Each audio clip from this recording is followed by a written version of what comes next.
12ஆம் வகுப்பு கணிதம் அலகு 7 வகைநுண் கணிதத்தின் பயன்பாடுகள் பயிற்சி 7.7 மூன்றாம் கணக்கு பார்க்கலாம்.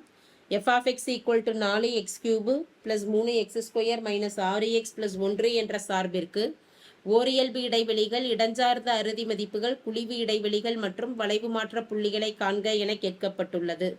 முதல் மதிப்பாக ஓரியல்பு இடைவெளிகளை கணக்கிட சொல்லி கேட்டிருக்கு.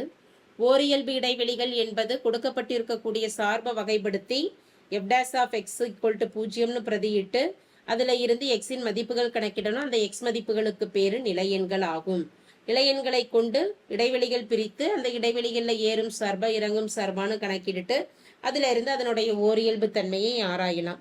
இப்போ முதல்ல நம்ம என்ன செய்யணும்? சார்பு f(x) எடுத்து எழுதலாம். சார்பு f(x) என்பது 4x³ + 3x² - 6x + 1. எக்ஸை பொறுத்து வகையிடும் பொழுது 4 அப்படியே இருக்கு. கேளு. x³ வகையீடு 3 முன்னாடி வந்துடும். அடுக்கில் 1 குறைய 3x². அடுத்து 3 × x² வகையீடு 2x - 6 × x. எக்ஸை பொறுத்து வகைப்படுத்தும் பொழுது மதிப்பு 1 + 1ங்கிறது 0 ஆயிடும். இப்போ 4 3 12x² + 3 6x - 6 என்பது f'(x) மதிப்பு. f'(x) இங்கே கணக்கிட்டு வச்சுக்கலாம். அடுத்து நம்ம பெருமம் சிறுமம் இடஞ்சார்ந்த குழிவு இடைவெளிகள் கணக்கிடுவதற்கு f'(x) தான் வச்சு தான் கணக்கிடுவோம். f'(x) என்பது 12 × x² வகையீடு 2x + 6 × x. எக்ஸை பொறுத்து வகையிடும் பொழுது 1 - 6 0 ஆயிடும். 2 12 24x 1 × 6 6 என்பது f'(x) மதிப்பு. முதல்ல f'(x) 0க்கு சமப்படுத்துவோம். f'(x) ஆனது 12x² + 6x - 6 0. 6 பொதுவாக இருக்கிறனால வெளியில் எடுத்துட்டோம்னா முதல் உறுப்பு 2x², அடுத்து + x - 1 0. 6 ஆனது வலதுபுறம் போகிறப்ப 0 ஆயிடும்.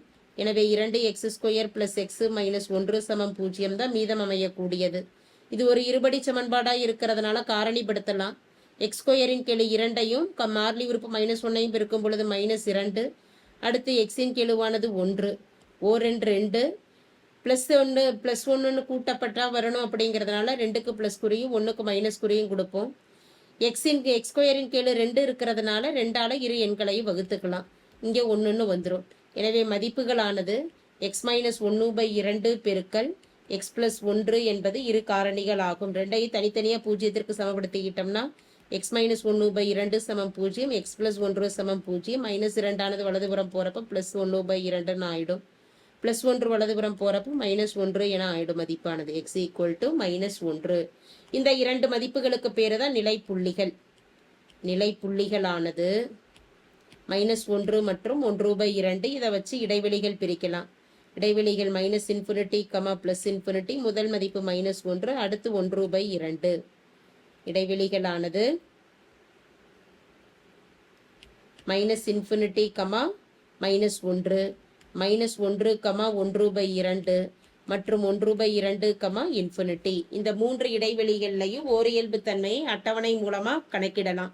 அட்டவணையானது அடுத்து f'(x) இடைவெளியில் இருக்கக்கூடிய ஏதேனும் ஒரு மதிப்பை பிரதியிடலாம். முதல் உறுப்பு -∞, -1க்கு இடையே -2ன்னு ஒரு எண்ணை எடுத்து பிரதியிடும் பொழுது முதல் உறுப்பு x - 1/2 -2 -1/2ங்கிறப்ப மைனஸ் குறியிலையும், அடுத்த உறுப்பு -2 + 1 எனும்போது மைனஸ் குறியிலையும் வரும். -× ப்ளஸ். அப்போ முதல் மதிப்புல ப்ளஸ் என்றால் சார்பானது திட்டமாக ஏறும் சார்பாக அமையும். சார்பானது திட்டமாக ஏறும் சார்பாக அமையும். அடுத்த இடைவெளி -1/1, 1/2ல 0 ஒரு மதிப்பு எடுத்துக்கலாம். அப்படி 0ன்னு பிரதியிடும் பொழுது முதல் உறுப்பானது மைனஸ் குறியிலையும், அடுத்து இரண்டாம் உறுப்பு ப்ளஸ் குறியிலையும் அமையும். -× +, -. அப்போ மைனஸ் அமைஞ்சதுன்னா சார்பானது திட்டமாக இறங்கும் சார்பு ஆகும். திட்டமாக இறங்கும் சார்பு ஆகும். அடுத்த மதிப்பு 1/2, ∞ 0.5க்கு மேலே எடுக்கணும். அப்போ 1 பிரதியிட்டோம்னா முதல் மதிப்பு மைனஸ் குறியிலையும், ரெண்டாம் மதிப்பு ப்ளஸ் குறியிலையும் வரும். அப்போ மதிப்பானது -. முதல் மதிப்பு 1 பிரதியிட்டோம்னா 1 - 1/2 ப்ளஸ் தான், +∞, +. எனவே சார்பானது ப்ளஸ் குறி என்றால் திட்டமாக ஏறும் சார்பு.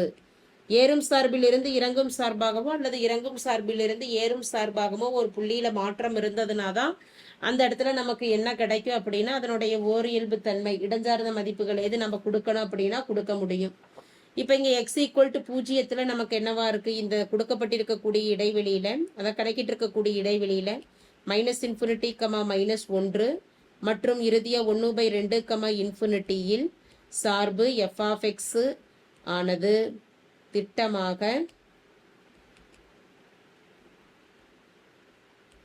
ஏறும் சார்பு ஆகும். அதே போல -1, 1/2 என்ற இடைவெளியில் சார்பு f(x) ஆனது திட்டமாக இறங்கும் சார்பு ஆகும். திட்டமாக இறங்கும் சார்பு ஆகும். திட்டமாக இறங்கும் சார்பு ஆகும். இந்த மதிப்புகளில் எது -1ங்கிற புள்ளியில மாற்றமும் 1/2 என்ற புள்ளிகளில் மாற்றமும் அமைது. இந்த இரண்டு புள்ளிகளையும் வச்சு இடஞ்சார்ந்த பெரும மற்றும் சிறும மதிப்புகளை கணக்கிடலாம். x ஈக்குவல் டு -1 என f(x)ல் பிரதியிடும் பொழுது f(-1) 4 பெருக்கல் -1 + 3 பெருக்கல் சார்பு f(x) என்பது 4x3. -1 கியூப் பண்ணிட்டோம்னா மதிப்பானது +-1 தான் வரும். அடுத்து -1 வர்க்கப்படுத்தும் பொழுது +1 ஆயிடும். -6 பெருக்கல் -1 +1. இதை சுருக்கும் பொழுது +× -4 +3 -× +6 +1. 6 + 3 மதிப்பு 9, 9 + 1 மதிப்பு 10, 10 - 4 எனும் பொழுது மதிப்பு 6.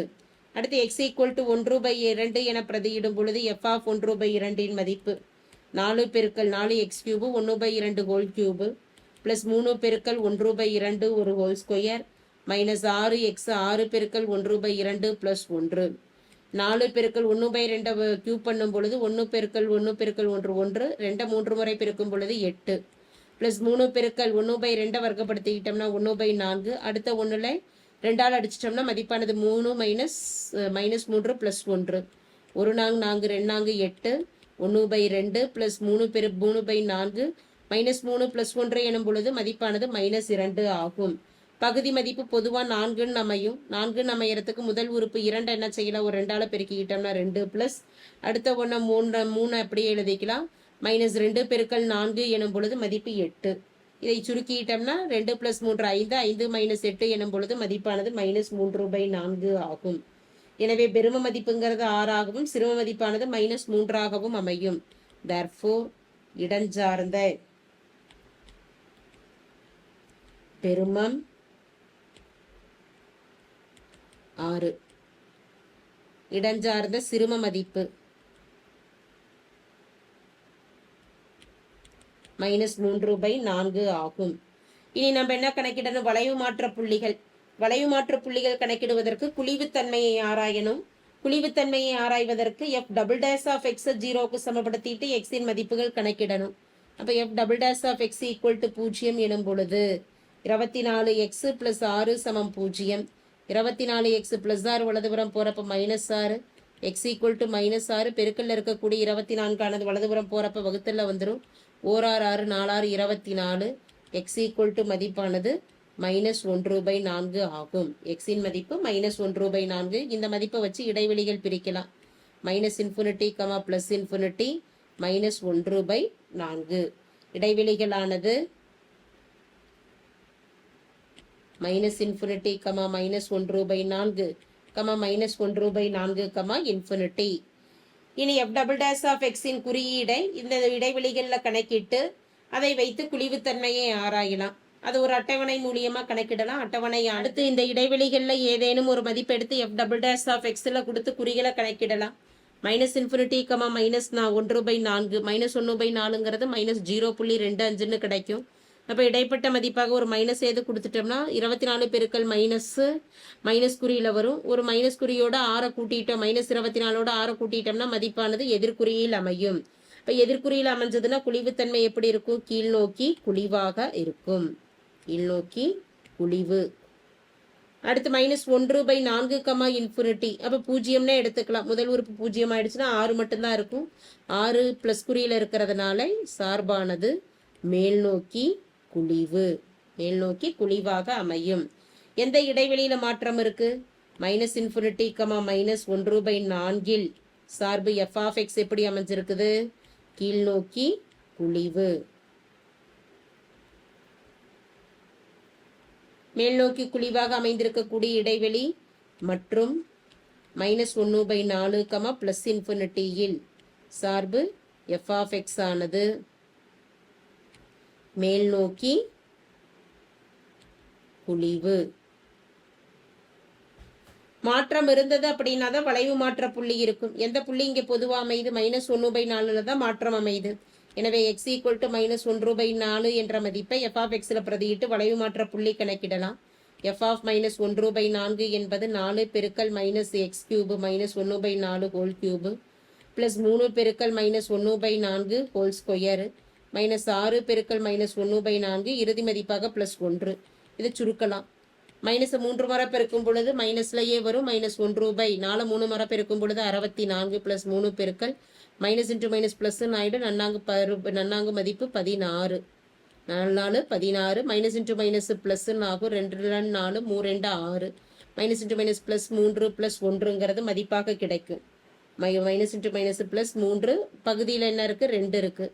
இதை சுருக்கலாம். 1 4 4 6ல் 1 4 4 மீதி 2 24ல் 6 -1/16 + 1 பெருக்கல் 3 3/16 அடுத்த உதிப்பு 3/2 + 1. பொதுவான வகுத்தியாக இந்த இடத்துல 16 அமையும்.